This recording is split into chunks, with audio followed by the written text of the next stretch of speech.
The night was cold on the planet Krayla. Dark clouds moved slowly above the black market.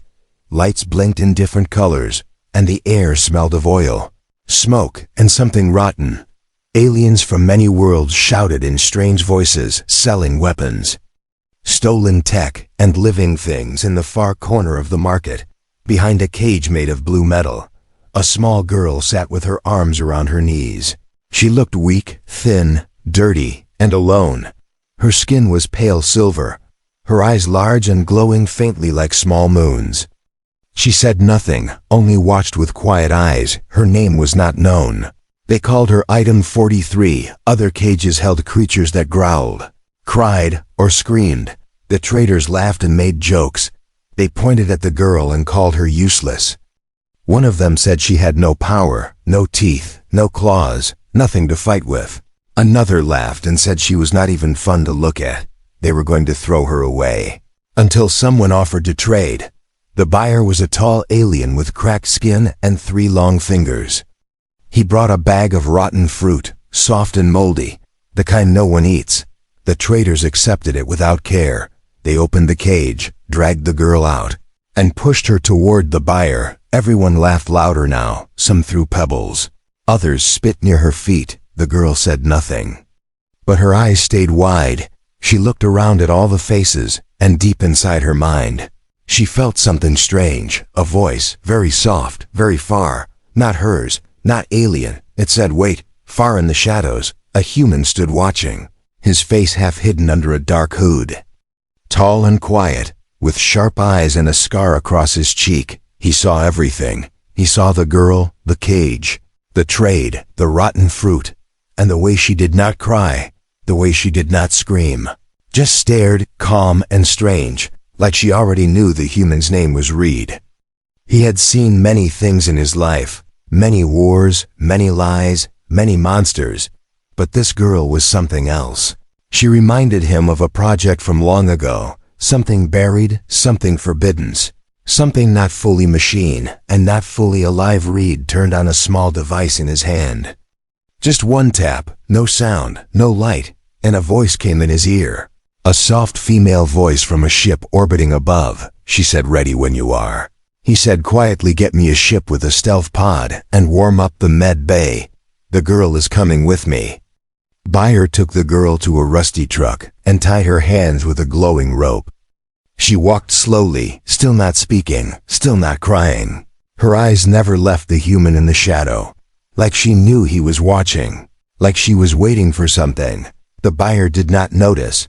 He only laughed and said she would make good cleaning waste, or maybe bait for wild beasts. As the truck started to move, Reed followed from a distance, quiet as the wind, fast as thought. The girl looked at the stars above and whispered something under her breath.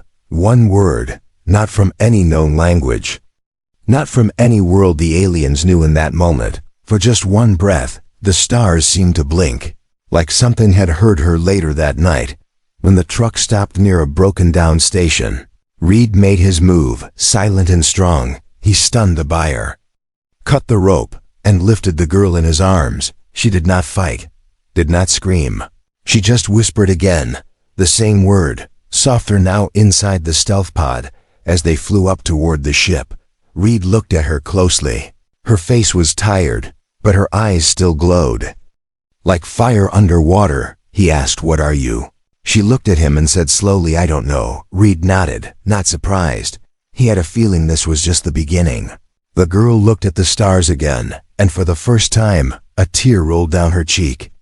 Not from fear, not from pain, but something else, maybe hope, and somewhere far away. In a dark room filled with screens, someone watched the scene on a monitor. Someone with red eyes and a voice like metal, and he said, "Find them." The hunt had just begun. The ship moved through the stars like a silent bird made of steel. Its lights were off, its engines quiet like a whisper in space.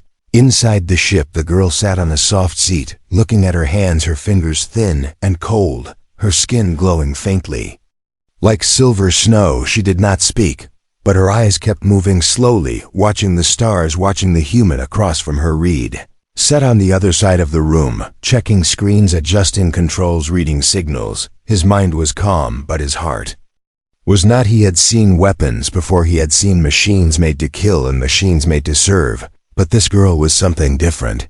Something old, something secret, something. Someone did not want to be found again. She looked at him and asked, "What is your name?" Her voice was soft like wind in a tunnel. He looked at her and said, "My name is Reed. I used to be a soldier. Now I fix ships and steal things that should not exist." She tilted her head and said, "Am I one of those things?" He paused for a moment, then nodded and said, "Yes, but I think you were made for more than that." She looked down at her hands again and said, "I was in a cage for a long time. I do not remember where I was made, only the walls and the noise and the pain. I was tested. They used lights and wires and cold rooms. Sometimes I heard voices in my head, not mine, not real, but they felt real." She looked up and asked, "Are you real?" Reed stood and walked to her. He sat beside her and said, "I am real, and you are too, more real than most." He touched a small device on his wrist, and a screen opened in the air. It showed a photo, not clear, not bright, just a file with red marks and warnings. It said, "Project Lightburn Phase 3 failed, terminate on site." He said, "I was on a station once a long time ago. There was a program funded by many powers. They wanted a way to end war, not by force, but by control. They tried to make children with special minds that could link to others and guide them like a wave, like one thought shared by millions. It failed, or they said it failed, but I never believed that." She said, "I was born in silence.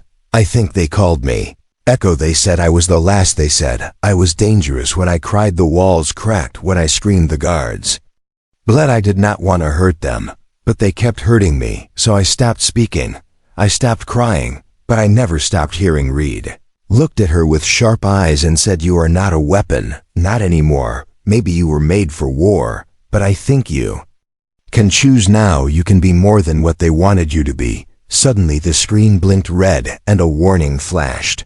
Reed stood quickly and checked the controls. "They found us," he said. "Bounty signal near Sector 12. One ship, maybe two, tracking US from the Black Net." Echo asked, "Are they coming for me?" He said, "Yes, and they will not stop." Reed changed course. He moved the ship into an asteroid field. The rocks were big and sharp like teeth in space. He flew through them like a shadow. Echo watched, and her eyes glowed brighter, like she could see the path through the stone without needing a map. She whispered, "Left," and he turned left.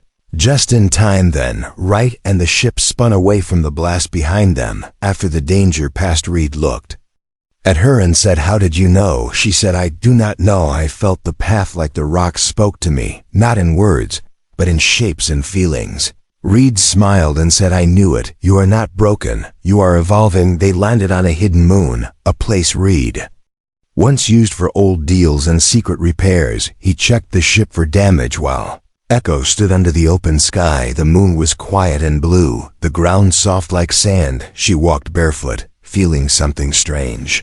Peace. Maybe for the first time. Reed came back with food, a simple pack of heat meal and water. She looked at it, then at him, and asked, "Why are you helping me?" He sat beside her and said, "Because someone once helped me when I had nothing, because I saw the way they looked at you, like trash, like a mistake, and I knew they were wrong." She took the food slowly and tasted it. She made a face and said, "It is bad." He laughed and said, "Better than rotten fruit." She nodded and smiled. Just a little, her first real smile, not wide, not strong, but true. That night as she slept, Reed sat near the fire reading the file again and thinking about what to do next. He knew the hunters were coming. He knew the girl was powerful. He also knew that others would try to use her again, but he had a plan. He would not let them. The fire burned low as the stars watched from above, silent and distant like cold eyes in the dark. The moon gave a soft light over the hill and the small ship resting near the edge of a silver lake. The wind moved gently through the dry trees, and crusting near the edge of a silver lake. Echo slept under a blanket made from emergency cloth, her breath quiet and still, like the air had forgotten how to move. Reed sat awake near her with a tool in one hand and a scanner in the other, checking the ship, reading signals, fixing wires, but his eyes kept drifting back to the girl, who looked too small, too calm, too quiet. for someone carrying such power inside her. Her sleep was not deep, not safe. Her mind moved like broken glass in water. Sharp memories flickered behind her eyes. Voices. Needles, white walls, chains. Her hands twitched. Now and then her lips moved without sound. She was not dreaming. She was remembering. In her memory, she saw the cold room again. The long table, the men and women in white with no names, only numbers on their coats. Their faces never smiled. Their words were soft, but empty. They spoke like machines. She was 5, maybe less. They put her in water that burned her skin. They tested her eyes with light that made her scream. They fed her pills that made her forget her name. Once she cried, and the glass wall shattered when she screamed, and a man dropped to the floor, his nose bleeding, his ears leaking red. After that, they told her crying was bad, crying was dangerous, crying made her evil, so she stopped crying. One day, a voice came, not from a person, not from a speaker, but from inside her own head. It said, "You are not alone." It said, "Your pain is real." It said, "Do not break." And she held on to that voice, like a rope in the dark. She never saw the one who spoke, but the voice stayed like a thread in her heart. Now, in the present, her eyes opened slowly. As the dream faded, the fire was low. Reed was near fixing the ship. He turned when he saw her awake and asked, "Bad dream?" She nodded and said it was not a dream, it was a memory. He said, "I figured as much." She looked around and said, "This place is quiet, too quiet. Sometimes quiet is loud." He said, "I know." She stood and walked to the lake, the water calm and flat like a mirror. She looked down and saw her reflection, the same pale skin, the same strange eyes, but now her face had something new, a question, maybe a small spark of feeling. She touched the water, and it rippled softly. Reed walked beside her and said, "You remember more now?" She nodded again and said, "I do, and I do not. The pieces are not in order, they come and go." He said, "That's how it starts. Memories are tricky. They hide when we need them, and come when we do not." She looked at him and asked, "Do you believe I can change?" He said, "I do." She asked, "Do you believe I can hurt you?" He said, "I already know you can." She said, "But you stay." He smiled and said, "Someone has to show you what being human means." She sat on a rock and watched the sky. The stars moved slowly like ancient ships. Echo whispered, "Sometimes I think I was not meant to be alive. Sometimes I think I was just made to be used and broken and forgotten." She looked at Reed and said, "When I cried, they shocked me. When I screamed, they called me monster. When I was quiet, they ignored me. So I learned silence. I learned how to hide even from myself." Reed sat on the ground near her and said, "Let me tell you something. When I was a soldier, I saw a boy with a bomb in his chest. They put it there to turn him into a living weapon. He was 10 years old. He did not know he was carrying death. He smiled at us before the blast. He smiled like a child, not a killer. And I never forgot that smile." He looked at Echo and said, "They can put pain inside us, but they cannot take away our choice to feel. They cannot take away our heart unless we give it to them." Suddenly Echo shivered and held her head, her fingers gripping her skull like something inside was burning. She cried out, and the ground under her feet shook. The lake rippled. The ship lights flickered, and Reed ran to her, shouting her name.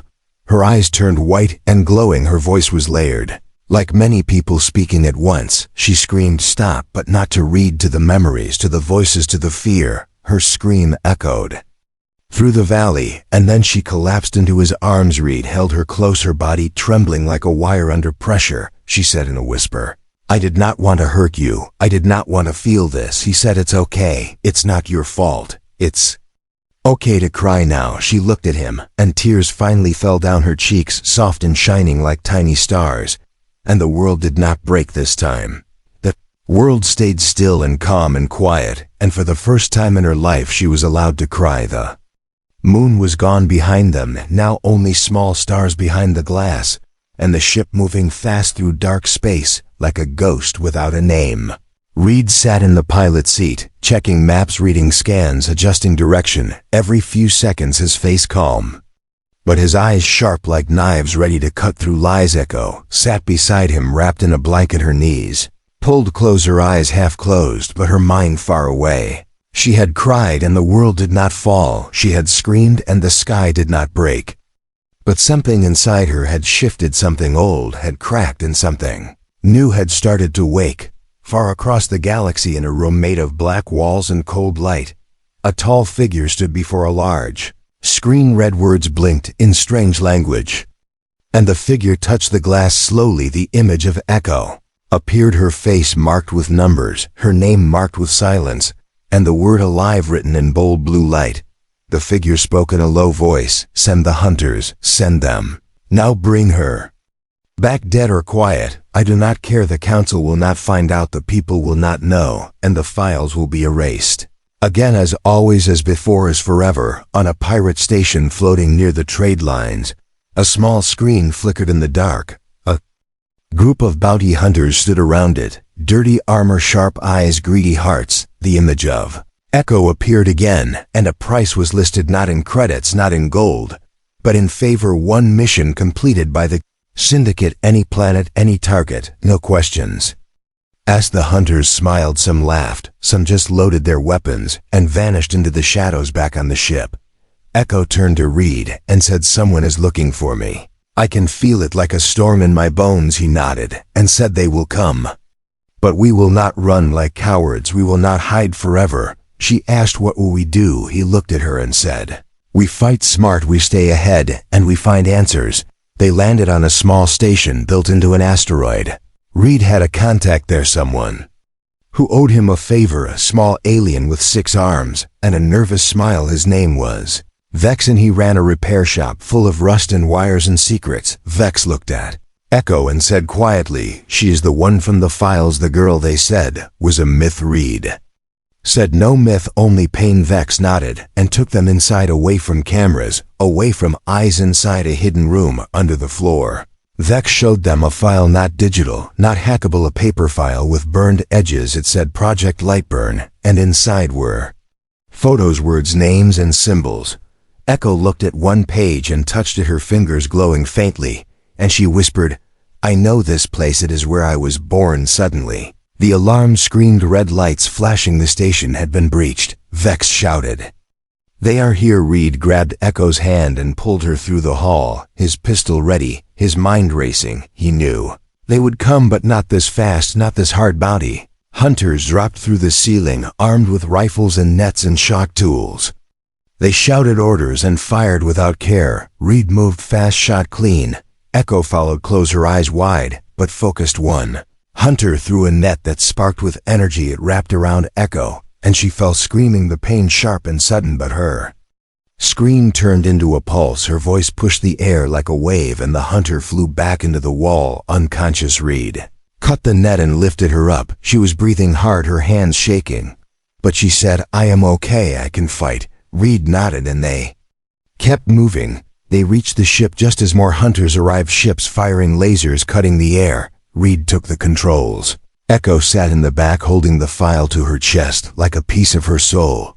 They escaped through a narrow rock path, the ship shaking but fast. Hunters followed, but crashed into the walls, fire and metal and silence behind them. Reed looked at her and said, "You did good," she said.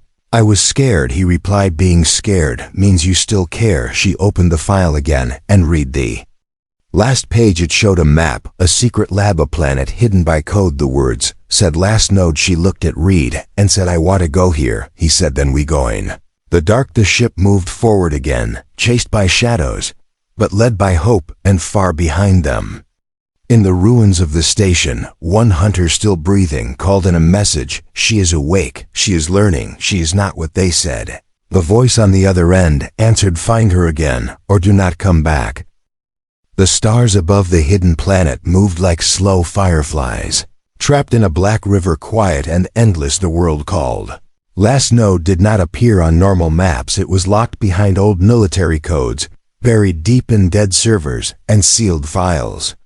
Reed had cracked the path with help from Echo. Her touch on the file had awakened something, a memory, a key there. Ship broke through the cloud layer and landed near a dead forest where trees stood like broken bones. The wind was dry and the ground cracked under each step. They moved slowly, Echo walking close to Reed, her eyes glowing softly, her hand clutching the paper map like it was part of her. Ahead, they found a structure buried in the ground, round and wide, made of white stone, covered In moss and age it looked like a temple, but it hummed like a machine. Its door was closed, but Echo stepped forward and placed her hand on the center. A soft light blinked, and the door slid open inside. The air was cold and sharp, the walls smooth and white. The lights flickered weakly, but the systems still lived. A voice spoke from the ceiling, female and flat, saying, "Welcome, subject Lightburn.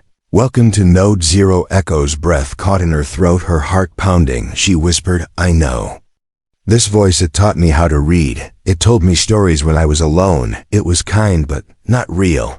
Reed said maybe kindness is real even in machines. They followed the voice deeper down through halls, lined with empty rooms. Inside those rooms were bed straps, screens, old toys, and broken machines, some covered in dust, others clean like time had never touched them. Echo looked through the glass and said, "I remember this one. I broke that screen when they took my name." They reached a main chamber with a round table and 7 chairs. Each chair had a symbol carved into the back, and above the table floated a crystal blue and silent. The voice said, "This is the core memory of Project Lightburn. Do you wish to see the truth?" Echo nodded, her hands shaking, her voice quiet, saying, "Yes, show me." The room darkened, and the crystal began to spin. Images appeared in the air, flickering like fire and shadow. A child in a tube, floating silent, her eyes closed, wires in her skin, screens showing brain waves rising too fast, red alerts flashing, doctors yelling, but not afraid, only curious. They showed experiments, connection trials, a girl touching another and sharing memories, her pain flowing into the other like water. Echo watched and whispered, "That was me and the other girl. She was called Nova. She cried for me when they took me away." Reed watched in silence. The images moved faster, test after test, trial after trial. Some children failed, some died, some screamed and never stopped, others became silent. Like Echo voices gone, but minds still burning inside. The voice said this program was designed to end conflict by uniting thought.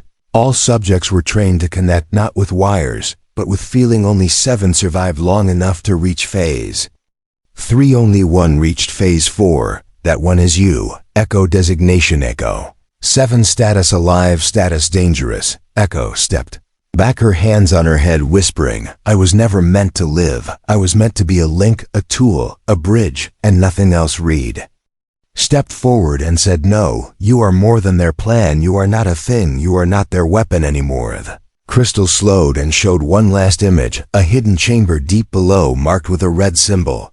Echo touched the image and said, "I need to see it. I need to know what else they hid." They moved through a dark hallway, narrow and cold, the walls whispering old memories and broken sound. They reached the chamber and found a glass pod inside it. A girl lay sleeping, hair white, skin pale, her arms marked with lines glowing faint blue. The name Nova was written above the glass. Echo fell to her knees, tears rising, her voice cracking. She said, "She is alive. They said she died. They lied to me. They lied to us." The voice said Nova was placed in cryo after mental collapse. She could not handle the loss of Echo. Connection was too strong. Heart broke. Logic failed. Reed opened the pod carefully. The air hissed. The girl opened her eyes slowly and whispered one word.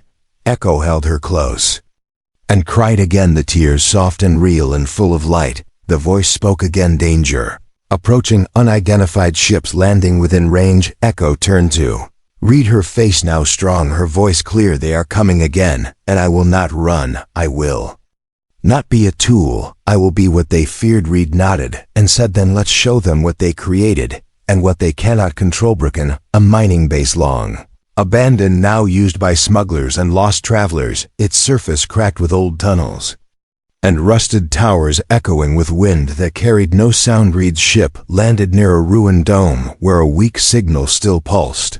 Someone was waiting, someone Reed once called a friend. His name was Silas, a pilot, a tech thief, a man with many debts and even more secrets. Reed had helped him once during a pirate raid. Now Silas owed him a favor. Inside the dome, the air was heavy with smoke and the light came from broken lamps hanging by wires. Silas stood near a table, smiling wide with teeth that never told the truth. He looked at Echo and raised one brow, saying, "Is this her, the one with the gift?" Reed nodded and said, we need a safe place for a few hours, we need repairs, and Silent Silas laughed and said, you found the right ghost town. My friend, no cameras, no eyes, no rules. Echo stood behind Reed, watching everything, her hands at her side, her mind listening to every corner, every breath, every shadow. She whispered something to herself too soft for anyone to hear, while Reed checked the fuel lines and power cells. Silas offered food and rest. Echo sat near the window, looking at the sky, but something in her chest was tight. Something felt wrong. The wind outside moved in circles, not straight. The power in the wires pulsed in waves, not beats. She closed her eyes and whispered again. Below the dome, deep in the rocks, two ships landed, quiet as snakes, black and sharp with hunters inside, armored and silent, each one trained to capture and contain, not to kill unless forced there. Orders were clear. Echo must return or not return at all. Silas walked into the comms room and spoke into a small black box, his voice low and cold. He said, they are here, girl is inside.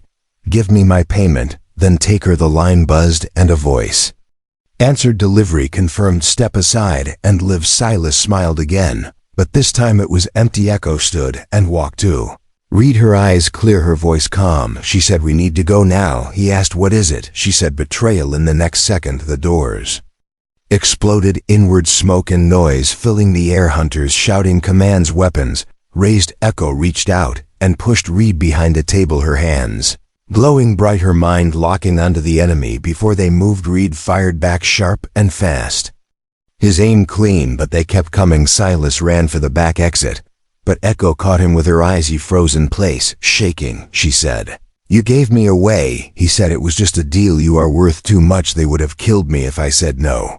She walked toward him, slow and quiet, her power rising like heat, her voice steady, saying, you looked at me like I was a thing, not a life. You sold me like old metal. She touched his forehead and showed him her pain. For 1 second, he felt her memories, the cage, the tests, the cold, the loneliness. He dropped to the ground, crying, shaking, broken. Outside, the hunters circled the dome. Echo stepped into the open, her hands raised, her voice ringing in their minds without sound. She said, leave, or I will show you what I have become. One hunter fired a net. She caught it in the air and burned it into light. Another charged with a shock spear. She turned his weapon into sand. Reed came beside her, saying, we need to leave now. She said, not yet. She walked to the center of the open yard, closed her eyes and reached out with her mind. She touched every signal, every system, every weapon. She bent the tech around her like water wires sparked. Doors locked, lights went red. The hunters panicked. Some dropped their gear. Others fell to the ground, clutching their heads. Echo said, this is mercy. Leave now, or forget who you are. They ran. Reed pulled her back to the ship, engines hot, systems alive. They flew fast into the sky, fire behind them. Silas lay on the ground inside the dome, eyes wide, mind broken, never to speak again. Inside the ship, Echo sat in silence, her body calm, but her soul heavy. Reed looked at her and said, you saved us again. She said, I could have destroyed them all, but I chose not to. He said, that is the difference between a weapon and a person. She looked out the window at the stars moving past, her voice low, saying, I am not their tool. I am not their secret. I am not their mistake. Reed touched her shoulder and said, no, you are the future. The ship moved through a corridor of stars, glowing like ancient fireflies floating in an endless sea. Echo stood near the main window, her hand resting on the glass, her breath steady, her eyes clear behind her. Reed checked the systems, adjusted the course and kept the weapons online, even though he hoped they would not need them again. The final coordinates glowed on the screen. A planet hidden deep in restricted space, where the heart of the program still beat inside a fortress of ice and steel. A place called Origin Point, where Echo had first opened her eyes, where the others had closed theirs forever. Nova stood beside her, now fully awake, her voice stronger every day, her memories still scattered, but her purpose returning with each breath. She looked at Echo and said, we do not have to go, we can disappear. Echo turned to her and said, if we disappear, they will just make more. If we run, they win again. Reed landed the ship on a cold plateau, wind screaming across the snow towers of metal. rose like frozen giants from the ground. Guards in silver armor watched from the walls, their eyes hidden their orders. Clear: protect the last lab, protect the truth, protect the power. Echo walked toward the gate with Nova and Reed beside her, her hands open, her face calm, her voice echoing across the ice saying, I am Echo 07, I was born here, and I have returned not to obey but to end. Gates opened slowly, not by command but by recognition. The system knew her, the walls remembered her, the voices of the machines whispered welcome. Though they feared what she had become, inside the main hall stood the council, 4 humans in dark robes. Their eyes cold, their hearts colder. They looked at her like a failed machine returned for disposal. The lid. One stepped forward and said, you were our greatest design. You were meant to bring peace through control, and yet you escaped. You chose chaos. You chose feeling. Echo stepped closer and said, you called it peace, but it was slavery. You called it order, but it was silence. You feared emotion, because it could not be programmed. Nova spoke. Next, her voice sharp and clear. You took our childhood, our names, our tears, and called it training. You turned love into data. You turned pain into charts. You erased us. The councilman laughed and said, you speak like humans now, soft and weak. You think you can shame us. You are tools, nothing more. Reed stepped forward and said, then why are you afraid now? Why did you lock the doors and raise your weapons? Why does the most advanced lab in the galaxy shake when she walks through it? Echo raised her hands, not in anger, not in attack, but in truth. She opened her mind and let it flow. The room filled with soundless waves of memory, light, feeling every broken child, every test, every cry shared in a single breath.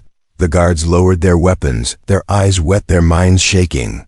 Council shouted commands, but no one moved. Echo walked to the central core, the machine that controlled the minds, the hearts, the links. She placed her hand on the glass and whispered goodbye. The core pulsed once, then cracked, then shattered, light pouring out like a sunrise, made of soul and sorrow. The building shook, not from fire, but from freedom. The council ran, but their words fell like dust. No one followed, no one cared. Outside, the wind stopped, the snow calmed above them, and for the first time, the stars seemed to bow. Echo turned to Nova and said, we are not machines, we are not weapons, we are sisters. We are voices that will never be silenced again. Nova smiled and said, what now? Echo looked at Reed and said, we build something better. Years passed and the world changed. People told stories of a girl born in wires who turned pain into hope, stories of a girl who could have destroyed everything but chose to save instead of rule on Earth. A statue stood in a garden, not of war, not of power, but of peace. It showed Echo standing tall, hand held with a small child below it, written in every language were 5 words. She was not a weapon. Reed stood near the statue, older, now eyes softer, watching the people walk by. Some knew the story, some only felt the peace she left behind. And somewhere in the stars, aboard a quiet ship, Echo and Nova traveled together, still listening, still learning, not running, not hiding, just living. And when people asked who they were, they only said, we are human.